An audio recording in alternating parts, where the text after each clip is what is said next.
আসসালামু আলাইকুম। ওয়ালাইকুম আসসালাম ভাই। কেমন আছেন ভাই? আলহামদুলিল্লাহ। ভাই আপনার নামটা কি? আমার নাম সৌরভ। আচ্ছা সৌরভ ভাই, আজকে নতুন আলুর বেচা কিনা কেমন চলতেছে? আলহামদুলিল্লাহ ভালো। খুব ভালো চলছে। আচ্ছা, আপনার কাছে যে এই যে নতুন যে আলুগুলো আছে, এই আলুগুলো কোন জায়গা থেকে আনা? কিশোরগঞ্জ। কিশোরগঞ্জের আলুটা আছে বাজারে কত করে কেজি বিক্রি হচ্ছে? 55-56 টাকা কেজি। 55-56 টাকা কেজি। জি। আচ্ছা, আর খুচরা বিক্রি করতে আছে 60 টাকা কেজি। আর খুচরা বিক্রি হচ্ছে 60 টাকা করে। জি।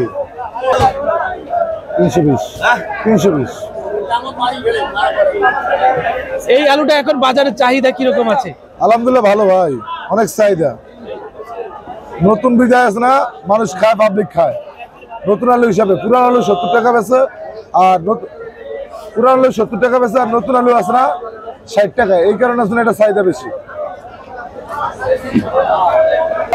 ধীরে ধীরে আলুর দাম কমে যাবে। দাম গাছ 500-700 টাকা হাই হিসাবে, হাজিরা হিসাবে 1000-1200 টাকা আমরা পাই।